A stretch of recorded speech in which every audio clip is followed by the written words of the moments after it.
I had a few people today ask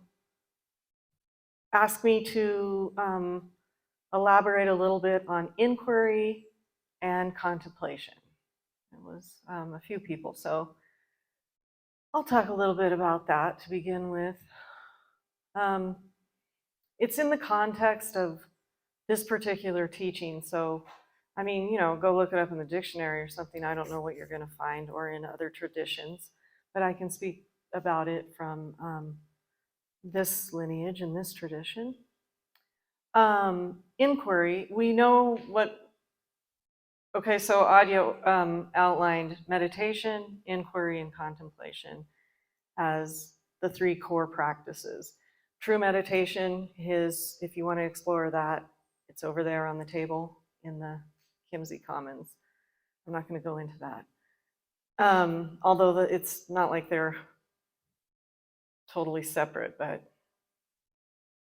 inquiry has to do with what we might want to call existential questions, questions that can't be satisfied by conceptual answers. They're not satisfied by conceptual answers. Who am I? What exactly is I? What exactly is I? What is birth? What is death? What is beingness? And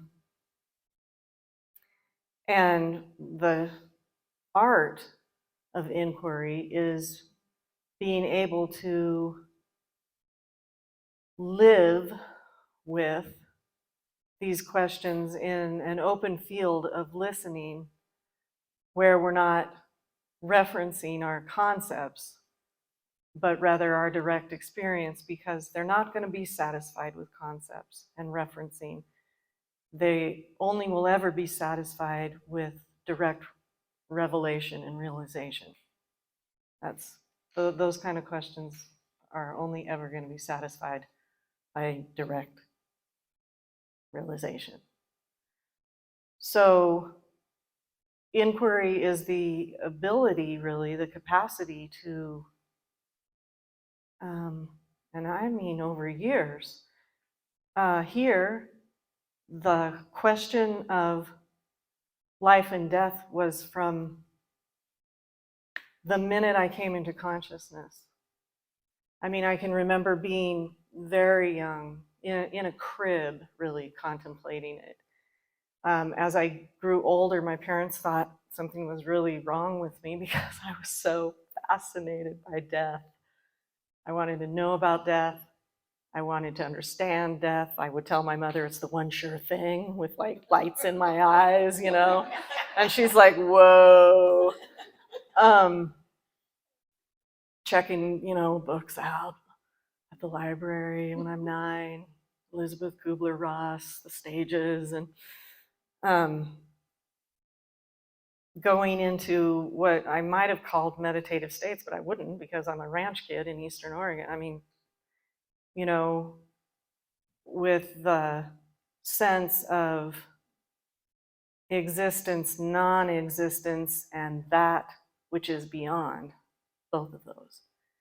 So for here, that inquiry is fresh all the time, my whole life.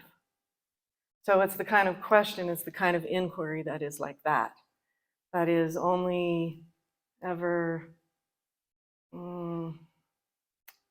involved with one's kind of current, deepest understanding and freshest realization.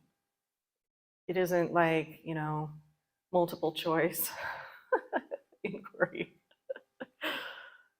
It's out of that realm. It's beyond that realm. It's not that it's anti-intellectual or anti-rational or anything else. It's trans-rational. It's beyond that. It's existential. That's inquiry.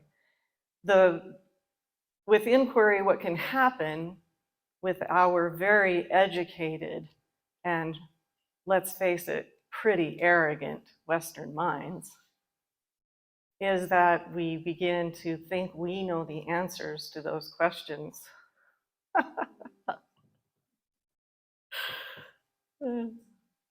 And it can become super intellectual. And I've been in groups where the debate is just endless and boring because it's all what everybody thinks about it. Inquiry. Contemplation, in this understanding, in this teaching, contemplation is like something like, okay, out of the My Secret is Silence. Michael referenced something yesterday and it just, it hit. And I wanted to like unwrap those words like you would a really good lifesaver and roll it around and, suck on it a little bit like, it's a I wonder, what exactly does that mean? What is so intriguing about those words, that phrase, that word? You want to stay with it and have it unfold and reveal and like almost like savoring it without I got it, without like choking the life out of it with conceptual understanding. Oh, that's contemplation. Very rare in the age of like one click of a mouse. But incredibly fruitful, incredibly rich. I mean, in the Zen tradition that Ajahn comes from, they have, I hope I say it correctly, koans. Is that it? That teachers and students alike have been reflecting on for hundreds, maybe even thousands of years, contemplating. Think about that.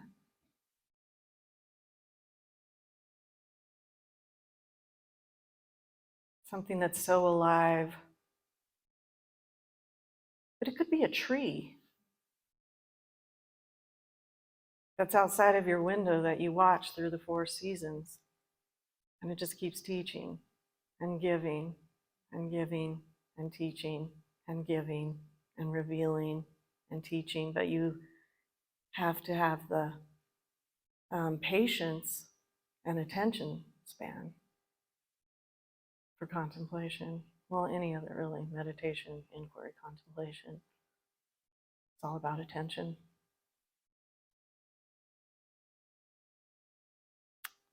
That is my understanding, my experience.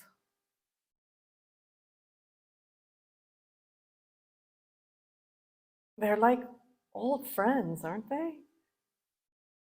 And then, you see it from one level of consciousness and then maybe revisit it, or it revisits you a couple of years, maybe even later, and all of a sudden it's like, oh, and you're seeing it from like 2 more spirals in and down. It's like, it's almost like a relationship that grows and ripens. Here is a very, very, very young person. The question, who's the dreamer and what's the dream? How is this all happening?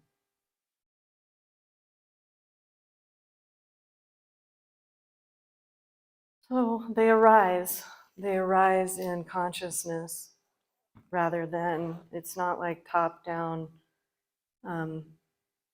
conditioning and intellectual referencing and factual knowledge. Not that any of that is bad or anything else, it's just not what I'm speaking of. It arises. I thought I might, I say this and I think people think I'm kind of joking, but I'm not.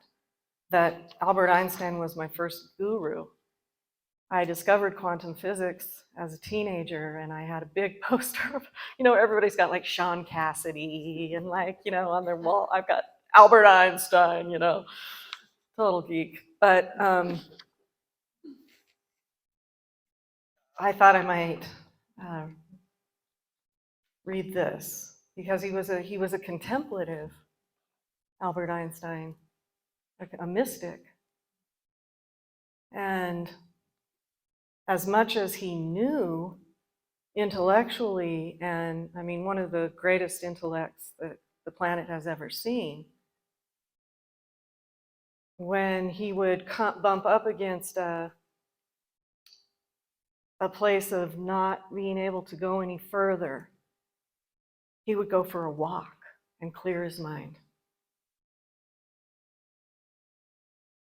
And that evolved into E equals MC squared. That ability. A human being is part of a wholeness called by us universe. A part limited in time and space. We experience ourselves, our thoughts and feelings as something separate from the rest, a kind of optical delusion of consciousness. This delusion is kind of a prison for us, restricting us to our personal desires and to affection for a few people nearest to us. Our task must be to free ourselves from the prison by widening our circle of compassion to embrace all living creatures and the whole of everything in its beauty. The true value of a human being. The true value of a human being is determined primarily by the measure and the sense in which they have obtained liberation from the self. We shall require a substantially new manner of being if humanity is to survive.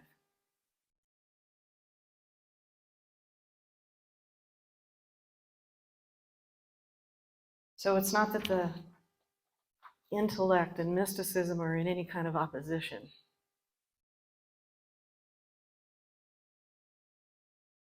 It's just that there is the potential and the possibility for intellectualism and conceptual understanding to be in service to humanity and the world and existence.